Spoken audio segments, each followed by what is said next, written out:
especially for people in my age demographic, a lot of these things, like, they're as cool as the people who are making them are cool. Like, obviously, Right. you can call Mark Zuckerberg a lizard, but he's kind of cool.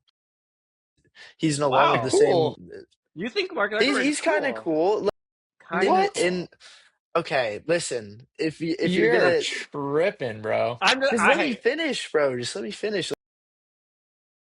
He's kind of chill in a certain respect. Like, you see him in like the social network and stuff, and you get the, as weird as he is, he's kind of the boy.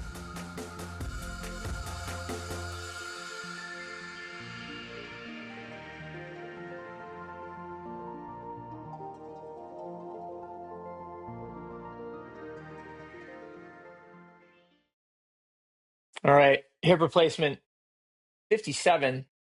I'll, when I think of 57, I think of Heinz 57. And then when I think of Heinz 57, I then think of, you know, sponsorship.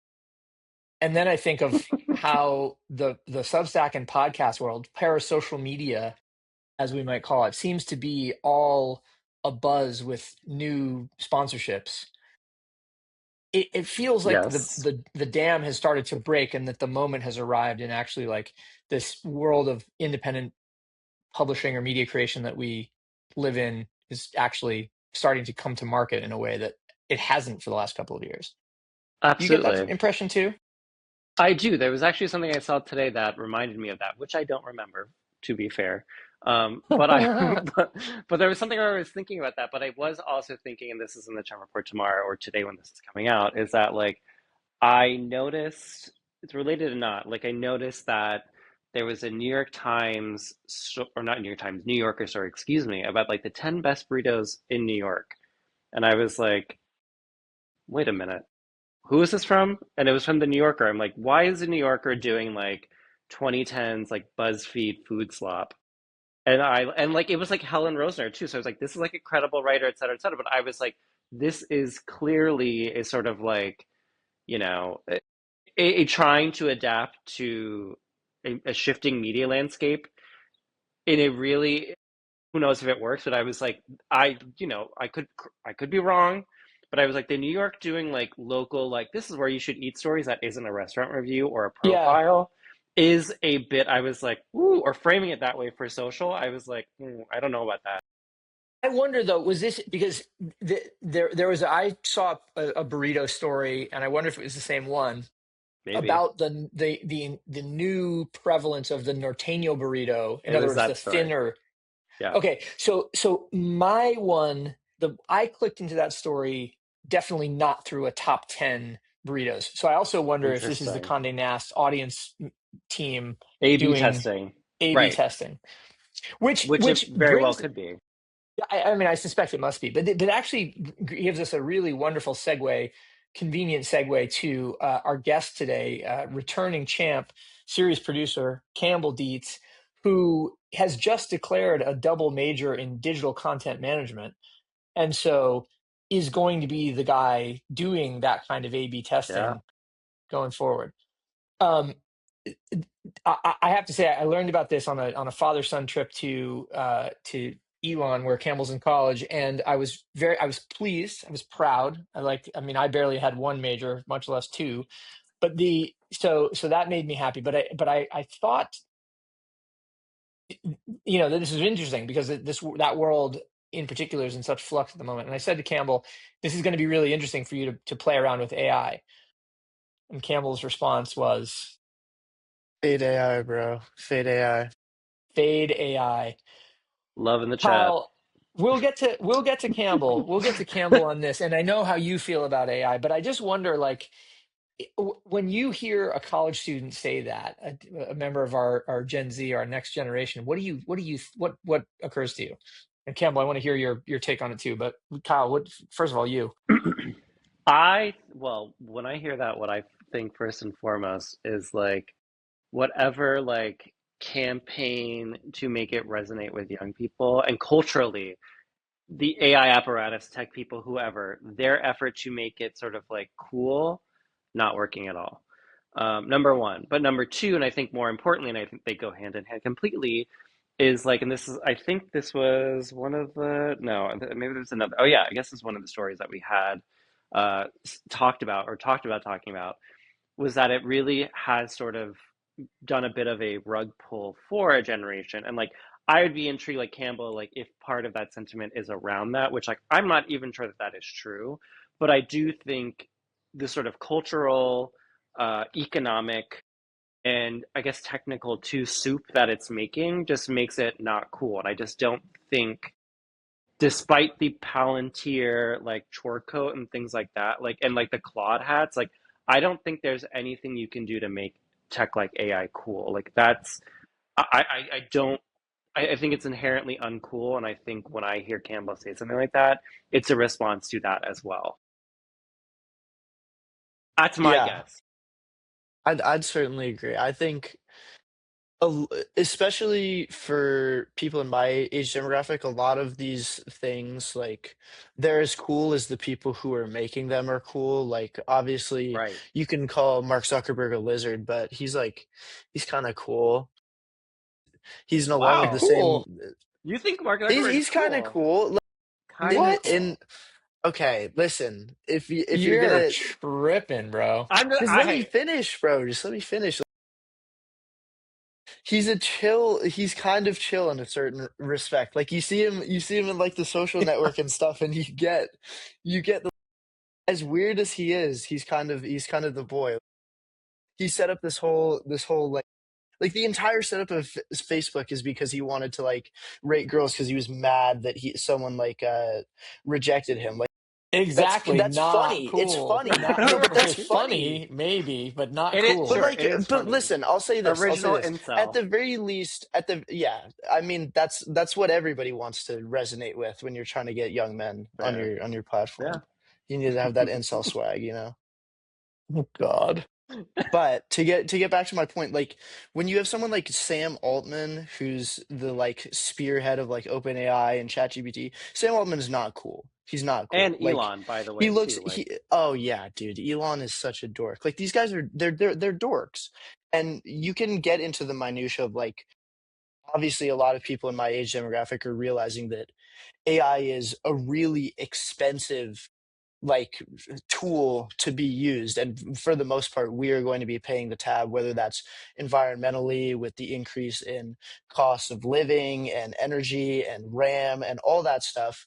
But at the end of the day, like they're also like the guys who are trying to bring like this techno futurist world to fruition are the guys that I would have kicked out of a party last weekend, like Yeah, at okay. college. Like they're That they're I that's they're agree. losers. They're nerds. Yeah, I that's They're agree. not cool.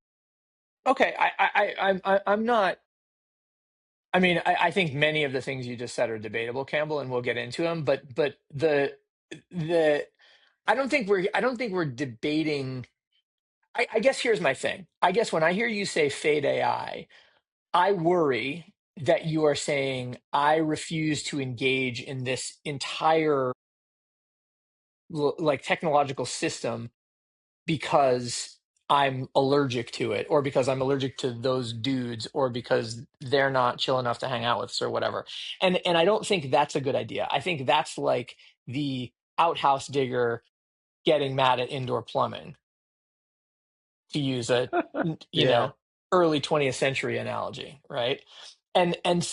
Like I don't think there's any dispute that these tools are going to be helpful in some kind of major and meaningful way. It's just a question of, is that way, you know, dehumanizing? How quickly is it dehumanizing? How long does the dehumanization last? And Yeah.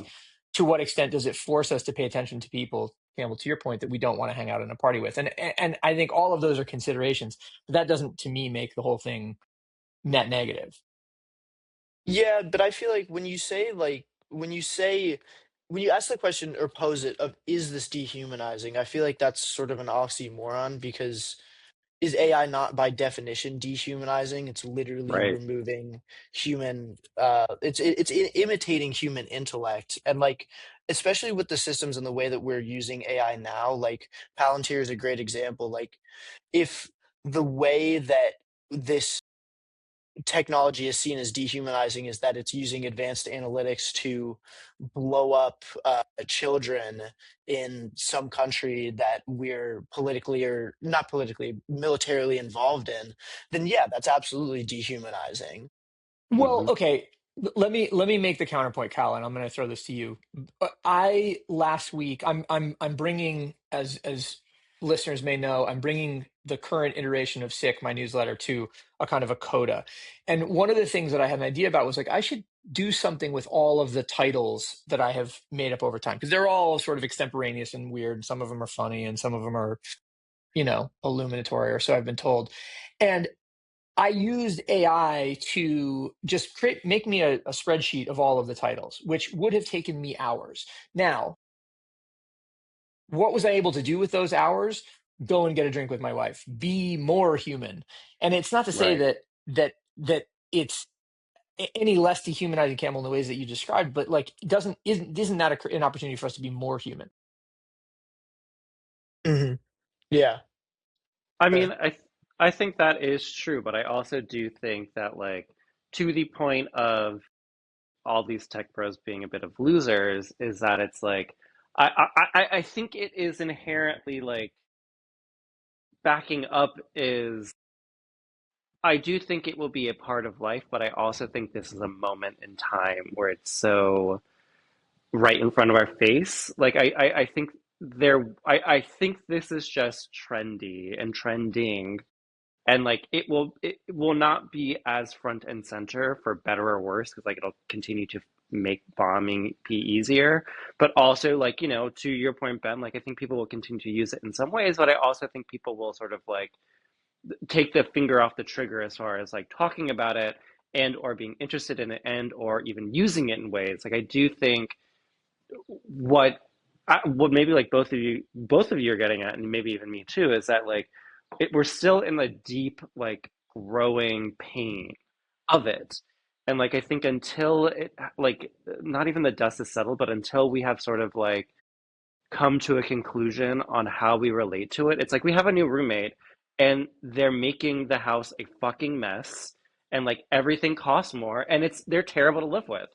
And until we can sort of like make that roommate be good or sort of like live in the back house, it's going to be bad. So like I think that is really it. Like there are like I don't deny that there are benefits for some people and definitely some industries and whatever, but I also think a lot of the benefit is also at the expense of XYZ intellect things you can make, the sure. environment, et cetera, but also like making people boring too. So like it goes hand in, it's at fire is an amazing tool. You can see and you can cook, but also you put your hand in it, you get fucking burned.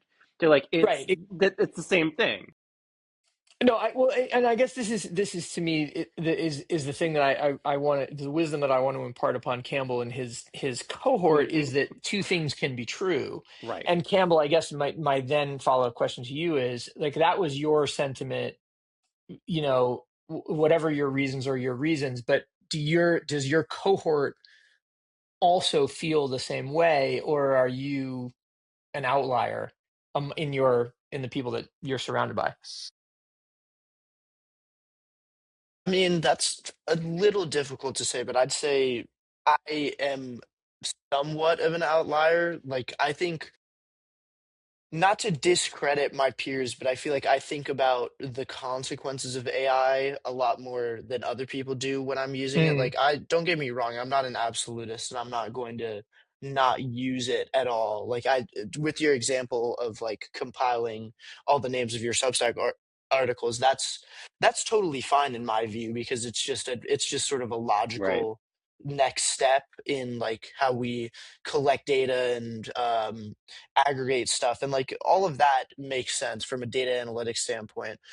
But like I think that certain types of things I feel like I have somewhat of an issue towards that I feel like other people don't. Like, I'll give you an example. We So my fraternity chapter was discussing how we were going to make like merchandise for a trip that we were going on, and one of the brothers proposed something and was like, "Can we have a committee to discuss this merch because the images that we're using are generated by AI, and I think that that's not I think that that's like low effort or something to that effect." He might have made a point about how it Good was like for him. a- anti-human. Yeah, I mean, and from an ideological perspective, I agreed with him, and a lot of people reacted to that and were just like, like why are you doing all that? You're doing too much. You're doing the most, or whatever. And like I understand why they would have that viewpoint. At the same time, is it that expensive to go on some freelance website and pay someone like Totally. $30 to $50 to make an original human made design that you also Hmm. have full commercial license for? Well, I have a few questions. Well, first off, like I think like you're that whoever this fraternity brother, shout out to him, like amazing. Because I also do think like there's a conversation, and it's definitely true. I think this conversation around like people who do use it in that way, like for an ad or for a shirt or for a menu or for whatever or for a brand campaign. They look like cheapskates. They look like they are broke. They look like they are not putting in any effort. Like it really is a tell of value, sure, but even more so that like you couldn't hire a person. And like that's like where it becomes really sort of like taste comes into play. But I have two questions sort of like tied into this is that like of like you say you're a bit of an outlier, which is interesting in a way, but I'm also sure like there are other people who are your age who feel the same way, more or less. Do you think it's tied to say your major or even like cultural background of being from a big city and like tied to media via your dad and via other people in your life, and also like are there anybody in your world, maybe you know them intimately, maybe you've heard about them in your school, who are like the classic like so AI pill that they're like can't make a decision without turning to ChatGPT? Like is there anybody who's like that? Like I'm curious like what the maybe demographics around this in the age group are. I've I've heard stories about stuff like that. Like one of my roommates was discussing how he felt a little conflicted with using AI because he feels like it's enabling people to get too complacent. And he told a story about someone he knew who had to go to ChatGPT to get instructions for how to make ramen, which I don't know necessarily if Oh that's a man, true story, The, but the, the, that's if it the I is, mean, it's a pretty grim to be representation. fair, like cooking generally is basically applying heat to material. So, I think we can, just guide him that way. Anyway, sorry, Campbell, go ahead. Yeah, but like with stuff like that, I feel like it's um it's pretty extreme. And I think one of the other things that I find to be kind of extreme, and it's something that I try not to partake in, is like there are a lot of people my age who use ChatGPT like Google essentially. Like they just right, whenever they have a question, they ask ChatGPT. And like you can argue semantics about whether or not, abstaining from that behavior specifically is more beneficial because, Google already uses Gemini to give you AI generated like notes and answers right. every time you Google now.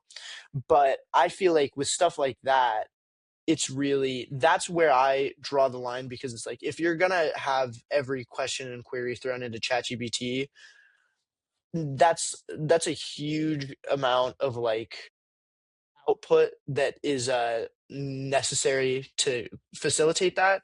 Even Hmm. disregarding stuff like water intake, like if you're asking ChatGPT 100 questions a day, that's gonna have a pretty notable impact whether the question is one sentence long or a dozen sentence long. Right. So I Well, just okay, prefer to so, use platforms that are more conventional, like Google, for an example. but I mean, do you have any information at all about how much energy Google's using? I I, mean, I mean, this no, is, it's just that like I'd rather put if I'm going to do that, I'd rather do it with Google, which is a platform which, while you can discuss, their tactics or their business decisions or whatever, put more emotional brand trust into because they provide quality products that work and right. impact my daily life. Like YouTube and Well, like Google Yeah. Docs, Google Fair. Sheets, Google sure, Slides, all that sure. stuff. Look, ChatGPT and OpenAI doesn't really do anything to help me aside Yeah, from ChatGPT, that's fair. which is just to That's fair. like aggregate stuff.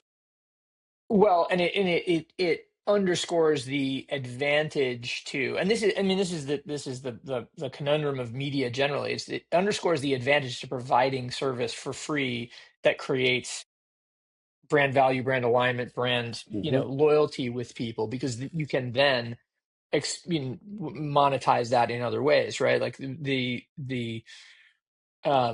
reason you get YouTube for free is because YouTube serves you ads, right? Like you either, and if you don't want the ads, then you pay for it.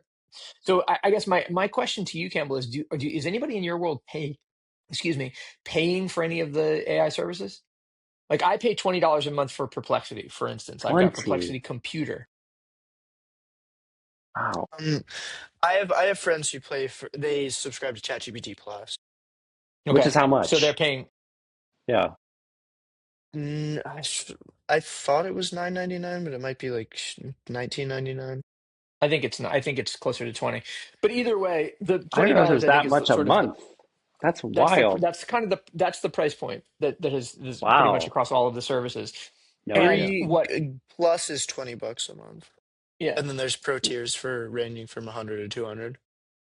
And it's, I mean, part of the reason I ask is because, I have a business that's a write-off for me. For a kid in college, maybe it's a write-off because they start a business to make it a write-off, right? Like maybe Hmm. it's a cost Yeah. that their parents pay because their parents view it as part of their schooling, right? Like I think it would be a reasonable, Campbell, we set up what's called a 529 account for you years ago when we started to save money for your college. When you take money out of the 529, it's supposed to go for educational purposes or purposes related to your education, right?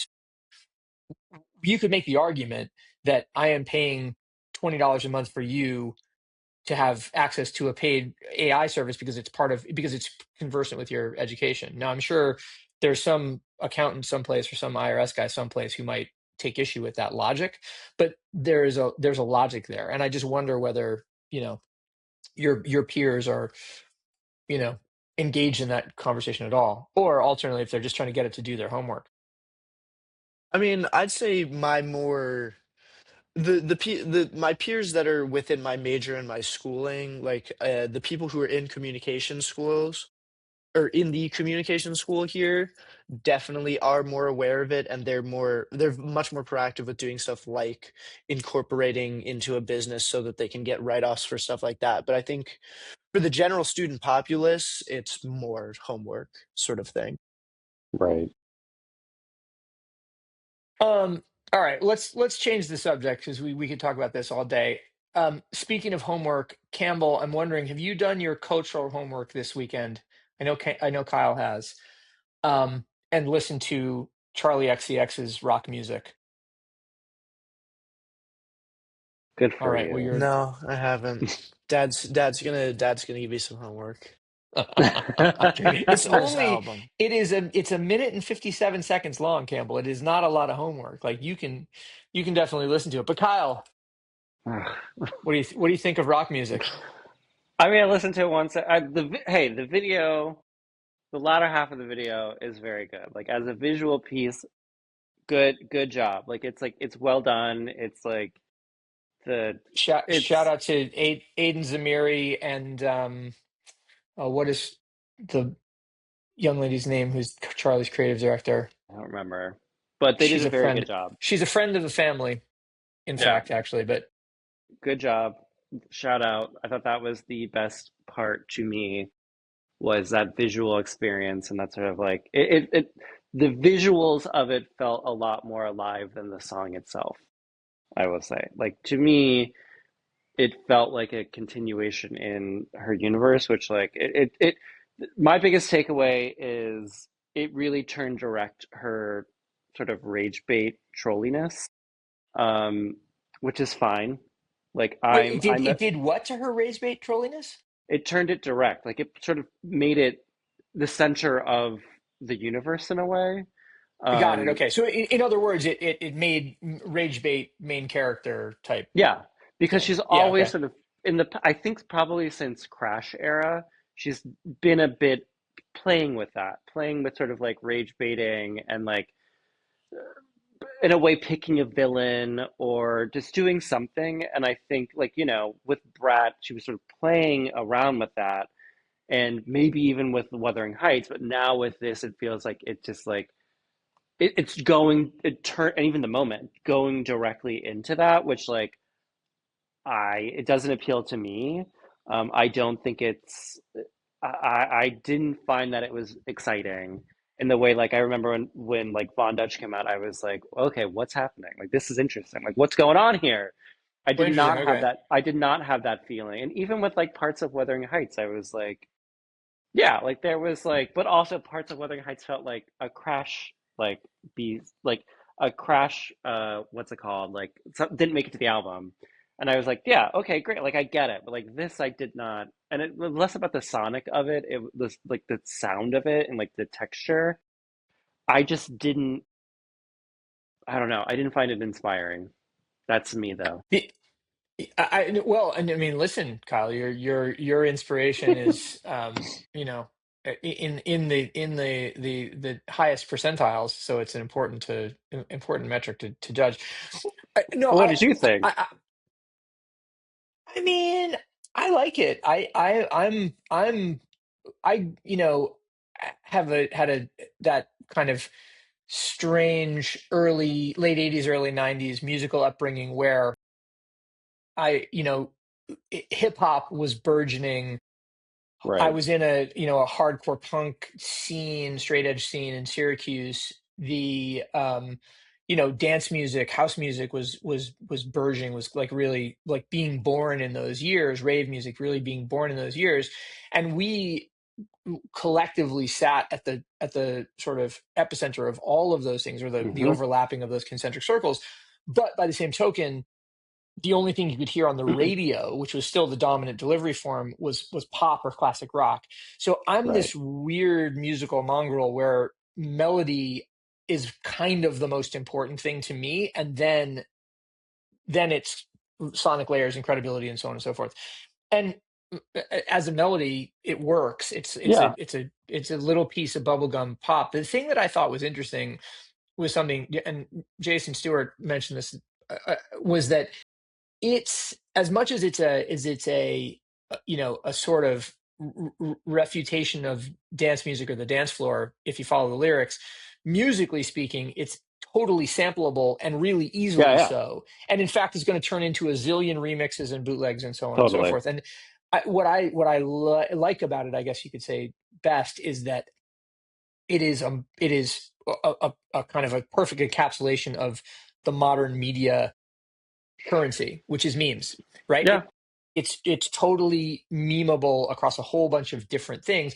And in Yeah. fact, the video, which I think you're right to call out, which Aiden Zamiri directed, and which um, uh, Imogen Strauss uh, creative directed, um, it's referential in itself, right? It has a whole Right. bunch. There are a bunch of different things, including I feel like there's a reference to the geese taxes video. Recent references, not just the OG sort of Yeah. black Yeah. and white Times Square OG glamour. I also like the fact that Charlie is very uh, happy to present herself as imperfect. Like all of the close-ups, these are not glamour shots at all, right? Like you see Totally. you see her pores, you see all of her blemishes, all of that sort of stuff. And I just think like that's she knows how to, but she clearly feels empowered and sexy and Yeah. powerful, Yeah. right? So it's like she knows how to dip a toe just enough to get it Well, to that get I it think popping. is, and I'm very curious to get your take. You haven't listened to Song Campbell, but you know who Charlie is, and you know like the things around it. So I'm curious to get your take on this. Like, I think that's the thing that sort of like gets me is, and again, this is a trolling thing, and like I do think she and or her team are like experts at playing with like neo nostalgia in a way. Like they're sort of like playing with either nostalgia people didn't experience, a la like this one talking about headbanging and sort of like taking these sort of like indie sleaze and pushing through it to talk to you like 90s rock, which obviously that was in dialogue with. But even just sort of like talking about dance music in a way that like was nostalgic for people who've never experienced it or would never go to a rave. Like it's sort of like she let them pretend like what all this gets at, and this is a thing that sort of really annoys me, is that like from Crash Era on, like it became performative. And like I think that's the thing that really sort of drives me crazy is that it's like, yeah, sure, like you've done a few Boiler Room sets, I give you that, sure, but also like you are not Boiler Room, and Boiler Room is very problematic. All this sort of stuff, and it's like it's giving people permission to take the performance of a performance as truth, and I think that is where like I really get annoyed by it. And like, good, that means she's a great performer, but that also means that people are like, this isn't the same. Actually, it is the same thing in a lot of ways. It's a very similar. She's playing with a similar deck of cards or similar moves or whatever you want to call it, as like Trump does, where it's like it's playing off of fantasy. It's sort of like it's pushing buttons for attention, and it's like it's the the the vocabulary being used. Like, yes, it's packaged as new, but it really is only so new. And that's I think the thing that sort of like gets to me is like she's a pop star. This is an indie. Like she is now the mainstream. But like she gets away with being like, I am the underdog, et cetera, which is again a Trump thing. But anyway, that is my like jaded take of like being a whatever, whatever. So like I don't like I Campbell. Yeah, What? Campbell. Does Yeah, what anybody? I do mean, you? to right to encapsulate Kyle's question sort of in different terms. Like, does it make a difference to you? Does it impact you? Does anybody around you care? Care? Yeah, Yeah, See, this is where it gets interesting. So like I think there's a lot like Charlie XCX is not my biggest thing. Like I'm not the biggest right. fan. I like some stuff, which is which is fine, but like ever since Brat, in my opinion, we've been seeing this push to become less of a musical artist and more of an entertainer. Like Absolutely. there's a clip that I saw from the rapper Vince Staples, shout out, big fan.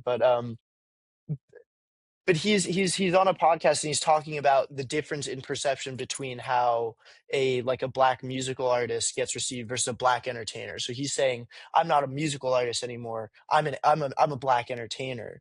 And he goes on about how like figures like R. Kelly can use the fact that they are, multi-talented, whether it's acting or singing, to sort of brush off the criticism of their some of their like more problematic acts, to connect that's that. that's a strange comparison to draw with yourself personally, but okay. What do you Fair. mean? I mean, he's a troll too, so Well, Yeah, but what I'm who saying. Vince is? Oh Vince is? yeah, Yeah, yeah, fair yeah. enough. Yeah, okay, fine, fair enough. I mean, he's not peeing on people, but like, it right. represents the point. But what I'm getting at is that now it feels like the next logical step for Charlie in her mind is to become this auteur where you're not just Totally. the singer-songwriter, but you're the DJ and you're the actor and you're the director and you're the Substack writer. And once you get to all of that, then it becomes this question of, can you actually hang? Right. Like to get to your point, Kyle, she is mainstream. That's definitely true. But there's a point where you can get mainstream and you can become part of the mainstream, or you can become something that defines the mainstream. You can be, for all intents and purposes, like this is her, this period right now is her legacy game. If she can put Absolutely. something out right now, like if she goes out and makes a whole rock album and it rocks and everybody loves it and it gets critical acclaim and commercial success, that is something that will cement her legacy as an entertainer and a figure in the media space. If she reaches this point and all she can do is just ride the slide down, then you get into that point of like, is she one of the all-time greats, are we getting are Right. we Right. getting into goat status, or are we just, Well, is this I a is this a I fall have off? I have thoughts. Ben, go ahead. I know you have thoughts too. Like I was just gonna say, listen, like this, I just saw some notice the other day of our 3-time champion Madonna, 3 episodes in a row champion Madonna, um, and how this her book Sex sold 1.5 million copies globally. And having been a teenager when that book came out and remembering the furor around it, listening to you guys describe what Charlie's doing is I'm just like, oh yes, this is just the Madonna playbook. It's that Yeah, thing again. exactly. But it's Which not I even mean, sex. Like sex was like that was pushing buttons. Like that's like the thing kills me. well, but those buttons can't be pushed anymore. It's like if let's say that Charlie or But anybody who's else for to that matter say? made Like, that book now, you can't. Nobody would care, but if she, or well, fair, everybody but would like be like, if she okay, whatever. actually, not to like to get too graphic, like if she were to actually make like to drop an OnlyFans and actually put like porn on there, that would be crazy, and that would be like a version of it, I think, for now. Which Yeah, like but you know what I mean? Like that's like fair.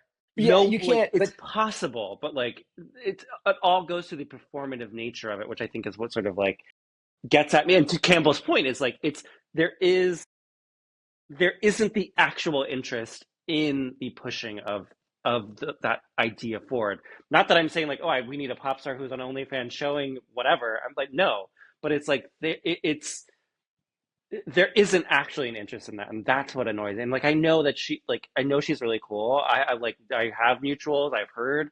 I know she's bought from artists that I have pieces from them. She has really great taste, but also is a business person, which I think is yeah, different yeah, from yeah, for Madonna sure. at the Yeah. era and the same age. Was like, I'm going to have Bjork write a song for me, and Bjork is nobody. Now, like you know what I mean? Like it's different, and like I think to me it gets at this thing that Campbell that you said is that it's like she's not content with being one thing anymore, which is fine. But I was thinking of this literally like Hmm. on a bike ride this morning.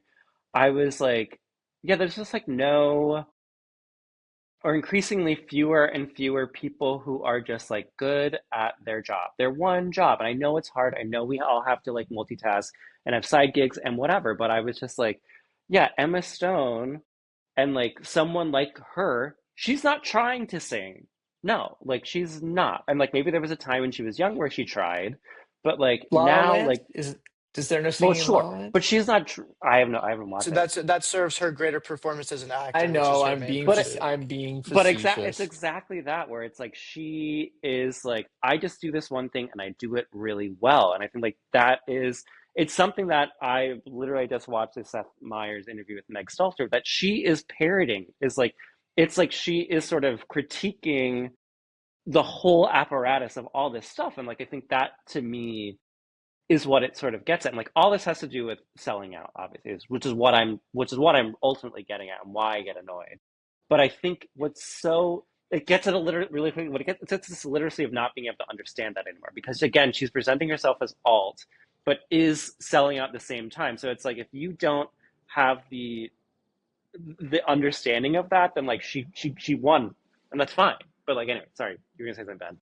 Well, no, I was just going to try to pivot off of the bike story that you were telling because we've spent enough time with Charlie, and we can come back.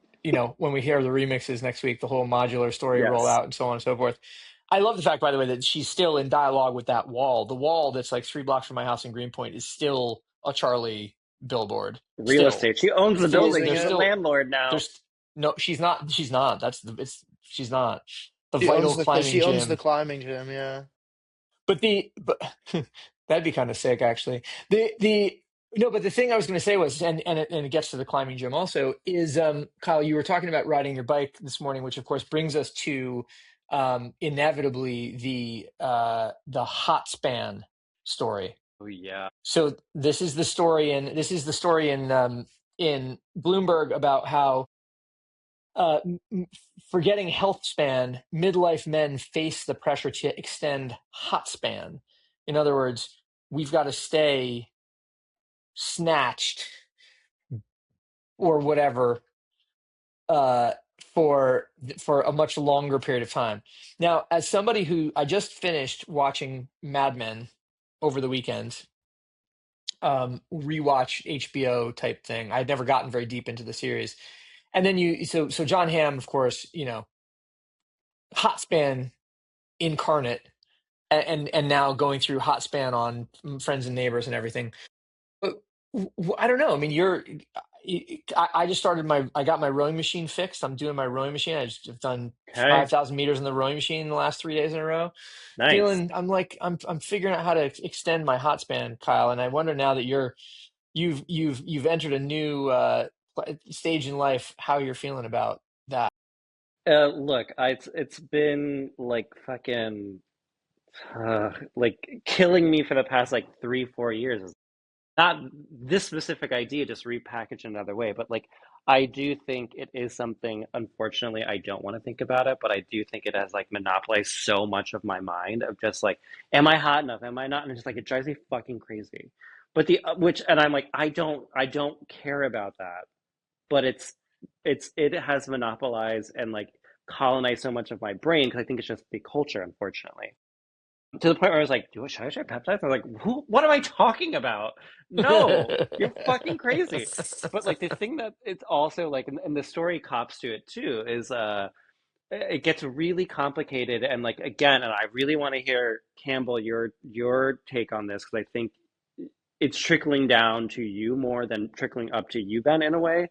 It's like all of this talk about hot span, et cetera, is like a deeply like gay man thing.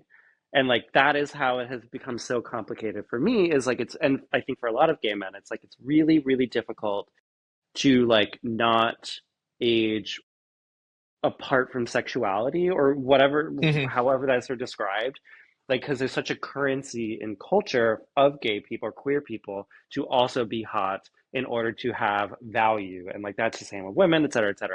And I also think on top of it too, it's just like, it gets really sticky as well when it's like, well, like when you look at, a really attractive any guy of any age, it's like, do I want to look like that or am I attracted to that or what? And like then it gets really fucked up, and like there's probably a great sci-fi movie or book that I will write one day about it because like it consumes me all the time where it's just like where do you begin and where do I end? Like it's a crazy thing. But all that being said, it goes hand in hand with like clavicular and like the Paul brothers and like all this sort of conversation, RFK, about like it's all All getting the other at like this, geniuses. all these other geniuses where like it just so like looks maxing is just like repackaged like gay male brain rot and like body obsession expressed in a different way. And I think like that's where I'm curious, Campbell, for you, is like, are you thinking about this? Because I do think what a lot of that gets at, and the sort of like, oh, I'm 15 and I'm on steroids because I want to look like a fucking full grown, fully developed man, is basically saying like, yeah, I want to be hot forever. And like that, I think women have always dealt with that. And I like, is that a pressure that you feel, Campbell? Like, do you see someone going through it in your life? I mean, I've never been like interested from an actual like involvement, or I've struggled to like I've never wanted to be like the guy who's like clavicular bone smashing using peptides, injecting testosterone before I've gone through my natural puberty. But like there are certain aspects of stuff that I like when I'd probably say like 15, 16. There were some content creators that I found that espoused a sort of like black pill lookism sort of Right, mentality, where it's like they acknowledged that like they were very overt to say that genetics are like people are very genetically deterministic when they consider like potential partners. The dating market is really difficult, especially for men. Men are lonely and atomized, and they're having a hard time getting yeah, along. yeah, Like yeah, one of the biggest things that I heard like real when I sort of like got into this stuff was like the biggest thing that these guys talk about, which is why you get like Clavicular talking about getting 4 inch height in implants when he's already 6'2", is like short guys like their biggest thing is that short guys get absolutely destroyed on the dating market because women are very deterministic about height and how it reflects genetic like viability. Like I always heard about stuff like that, but I never really bought into it to the extent that like I wanted to physically change things about my appearance. Like right. there were things like I would be like, oh, like my chin isn't as defined, or my jawline isn't as strong as the next guy. Like I'm never gonna get a girlfriend. It's like stuff like that Wait, really doesn't matter. But I think to a certain extent, there are some uncomfortable truths that people sometimes don't really want to acknowledge. Like I have a friend who's below average male height, and he's had a very rough go of it when it comes to like pursuing people romantically. Not to say that that's necessarily like how every guy is going to have it. It can be an outlier, but Right. there it feels like with some people are very they're very willing to hear the sort of extreme things that they have to say, and see people like Clavicular who are taking it to like the absolute extreme. Like, don't get me wrong, that guy is insane. And he's also like, he's not even cool. Like, he's a totally socially inept No. loser. Well, But like, stuff like that, people are very willing to brand as extreme. And then that sort of creates that whole like self-fulfilling issue of like when you get into an extreme ideology, it just pushes you further down like the totally. pipeline of sure. extremity. Yeah, part of this is also, Kyle. I think it's interesting. There's a piece that went Substack viral over the weekend about if dating apps don't work for you, it's because they're not made for you. Did you see this one? No. Okay, But hold on. I I'm going to mean, see if I can. It's on Vivaricious, which is a Substack called Slimes All the Way Down, basically, and the title is "You Suck at Dating Apps Because You're Straight." And the lead is the problem with dating apps is that they are gay technology being wildly misappropriated by heterosexuals. Of course, they don't work for you. They're not for you. And the interesting thing about it is it's like fundamentally the apps solve gay problems and exacerbate straight ones. And what it means basically is gay men finding each other on dating apps are motivated for the same things, um, are similarly invisible or indistinguishable from every other man out there until they identify as queer within that context, and also have the same sorts of appetites or the same objectives. Whereas, and then likewise, right. queer women, right? Heterosexual men and heterosexual women have different objectives, different modes, different appetites, and therefore are using asynchronous approaches in this synchronized technology, and therefore it is bound to fail. Now, I don't know whether that's like 100% true or not, but it's an interesting leap of logic, and Hmm. it's got 1,000 likes on Substack, so it's clearly I going. mean, It's it, doing numbers.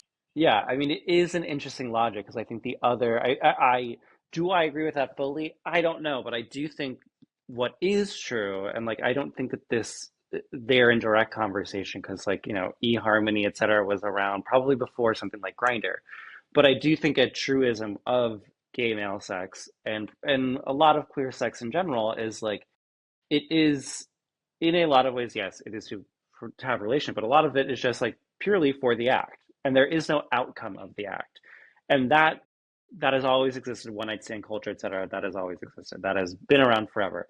But I do think the dating apps have exacerbated that and really sort of folded it together, which then makes it really complicated when for a heterosexual mixed gender couple, or however we want to define this, it becomes complicated because if you do want something long term where you actually are going to have a kid, this is also true for straight or for gay people, to queer people too, is like it then you're then stepping into a game where you're trying to apply different rules to a system that has very specific rules. You know what I mean? And like it's just like dating apps, I think, just became sex apps for everybody, which is fine. But people go into it to that point of the story to be like, well, I want more out of it. Well, you're in the space where you want sex and you want, Well, but you know that's what I but mean? that's exactly it, Yeah, right? And this is the point exactly. that this is the point that Campbell made, and one that, of course, our Lord and Savior Scott Galloway makes all the time. Which is essentially like the way that the because the outcomes are deterministic, then people are encouraged to choose according to physical characteristics, which they have no real context around. And so height as a metric gets used.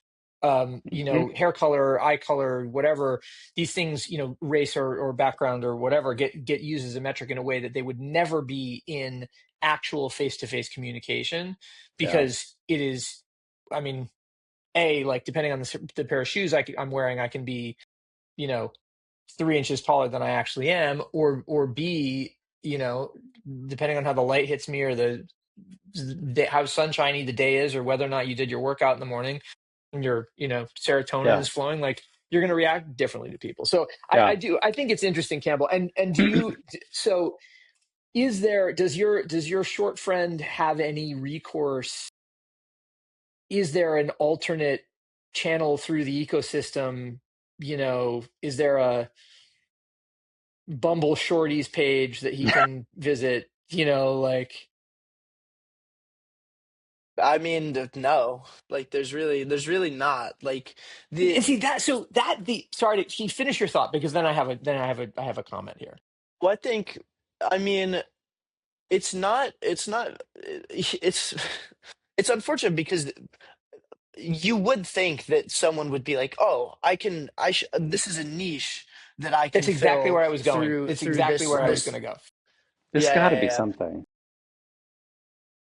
But I think no, I think like there's really not, and I feel like the unfortunate thing is that because people aren't thinking opportunistically and trying to fulfill this niche, like you get stuff like I know we discussed this because you saw the post that Donald Boat made, old Donald Boat, my biggest inspiration, about Oh, worst oh. boyfriend ever on Substack.